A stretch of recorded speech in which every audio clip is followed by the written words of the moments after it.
जो डॉक्टर साहब पर उस लाहौर के कलंदर पर लोग एतराज करते हैं, उन लोगों को भी मैंने देखा है कि वो डॉक्टर साहब के शेर पढ़ते थे। और हमारे आकाए नेमत सैयदी मुर्शिदी हुजूर मुफ्ती आजम रहमतुल्लाहि ताला अलैह के सामने जब ये शेर पढ़ा जाता तो हुजूर मुफ्ती आजम फरमाते कि इकबाल की मगफिरत के लिए यही शेर काफी है।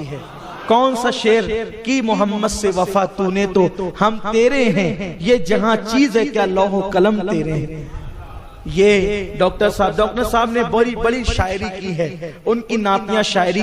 बल्कि मैंने एक बहुत बड़े मुफक्किर से पूछा था कि डॉक्टर इकबाल के बारे में आप क्या कहते हैं, तो उन्होंने फरमाया वो रात का सूफी था और दिन का मुफक्किर था। वो डॉक्टर इकबाल जिसने हिंदुस्तान में आजादी की रूह फूंकी, वो डॉक्टर इकबाल के बारे में बहुत सी बातें कही जाती है, लेकिन मैं उन सब बातों पर तवज्जो नहीं करता। एक बात बताता हूँ इकबाल के बारे में, जो किताबों में लिखी हुई है, लिखने वाले ने कहां तक लिखा ये वो जाने, बयान करने वाले ने कहां तक बयान किया वो जाने, लेकिन गौर से सुने जो कहना चाहता हूँ। डॉक्टर इकबाल के बारे में एक रिवायत आई है, डॉक्टर इकबाल के खादिम थे, डॉक्टर इकबाल के खादिम थे, उनका नाम था अली बख्श। उनका क्या नाम था? अली बख्श। इसका मतलब खादिम कट्टर सुन्नी था,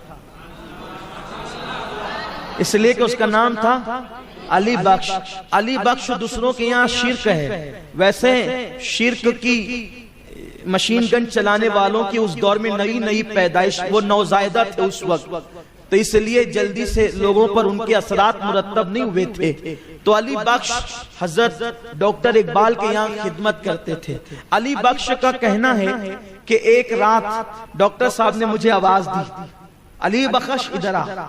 मैं सो रहा था, तो चूंकि बड़ी अकीदत थी डॉक्टर साहब से अली बख्श को, तो अली बख्श उठ करके गया कि जा करके क्या देखा कि डॉक्टर साहब के सोफे पर एक बहुत नूरानी चेहरे वाले बुजुर्ग बैठे हैं और रात के तकरीबन 2:30-3 बज रहे हैं, आधी से ज्यादा रात गुजर चुकी है। और डॉक्टर साहब के सोफे पर एक बहुत बड़े नूरानी चेहरे वाले अल्लाह वाले, ऐसी वजाहत कि मैंने उस दौर में हिंदुस्तान में किसी को नहीं देखा था, क्योंकि पाकिस्तान उस वक्त तक बना नहीं था। तो मैंने उस वक्त तक हिंदुस्तान में इतना नूरानी चेहरा मैंने किसी का नहीं देखा था, लाहौर में भी इतना हसीन मैंने किसी को नहीं देखा था। अली बख्श कहते हैं लेकिन मैंने ये भी मंजर देखा, अभी तक कभी नहीं देखा था, कि डॉक्टर इकबाल के पास जुना आते थे ना, जिसको लोग मोहम्मद अली जिना कहते हैं, वो भी हाथ बांध के खड़े रहते थे। नेहरू वगैरह आते थे ना, तो वो लोग भी जो है वो डॉक्टर साहब के सामने बहुत ज्यादा बोलने की हिम्मत नहीं करते थे। यानी गांधी जैसे लोग भी डॉक्टर साहब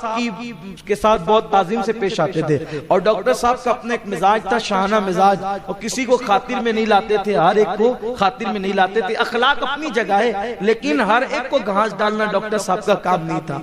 लेकिन मैंने ये मंजर अपनी आंख से देखा। अली बख्श कहते हैं कि डॉक्टर साहब के सोफे पर बुजुर्ग बैठे और डॉक्टर साहब उनके पैर दबा रहे हैं। डॉक्टर साहब उनके डॉक्टर साहब का पैर दबाना कोई मामूली चीज नहीं था किसी के। मैं देख करके हैरान रह गया कि ये क्या मंजर है। डॉक्टर साहब ने कहा अली बख्श एक काम करो, बाहर जाओ और बाहर जा करके जो है वो लस्सी लेकर के आओ, 3 गिलास लस्सी लाओ। मैंने सोचा ये रात के इतने 3 बज रहे हैं और लाहौर में अभी सब सुना हो गया होगा और ये इनको लस्सी की सूझ रही है। लेकिन अली बख्श था बड़ा वफादार, का ठीक है लेकर आता हूं। कहते हैं जैसे मैं घर के बाहर निकला, बरसों से मैं इकबाल के घर में रहता था, लेकिन जैसे ही घर के बाहर निकला तो मैंने देखा कि करीब में एक नई दुकान खुली है लस्सी की। ऐसा लगता था जैसे आज ही रात खुली है लस्सी की दुकान। और लस्सी की दुकान पर बहुत नूरानी चेहरे वाले बुजुर्ग, जैसा चेहरा वहां था ऐसे ही कमोबेश यहाँ भी था, और वो लस्सी बना रहे थे। मैं गया और पैसे निकाल के कहा कि 3 गिलास लस्सी। उन्होंने 3 गिलास लस्सी दी और कहा ये पैसे ले जाओ।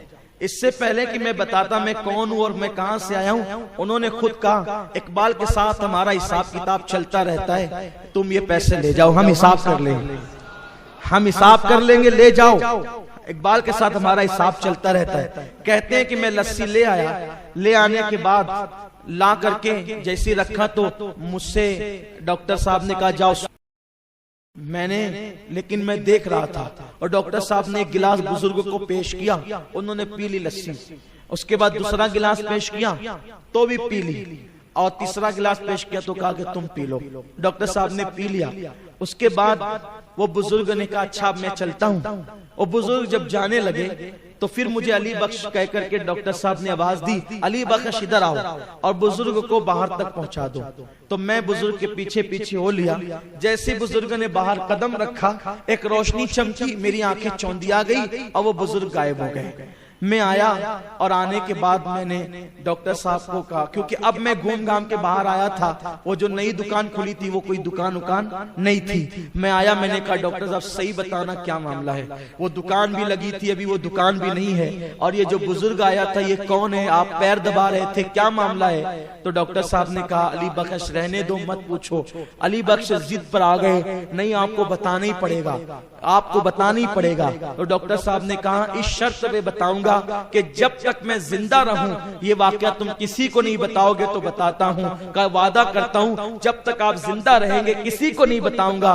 तो डॉक्टर साहब ने बताया जिस बुजुर्ग के मैं पैर दबा रहा था वो सरकारे गरीब नवाज थे, वो हुजूर गरीब नवाज रदी अल्लाह ताला थे। और जो तुझे लस्सी की दुकान पे मिले थे, चूंकि गरीब नवाज आज लाहौर आए हुए थे तो उनकी मेहमानी के लिए दाता अली हुजूरी ने लस्सी की दुकान लगाई।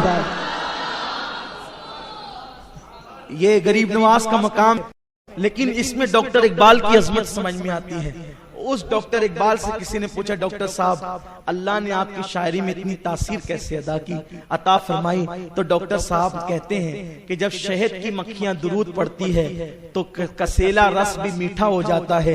तो मैंने शायरी शुरू करने से पहले 1 करोड़ मर्तबा अपने नबी पे दुरूद और सलाम पढ़ा है। उस दुरूद की बरकत है कि अल्लाह ने मेरी शायरी के अंदर ये रंग पैदा कर दिया है।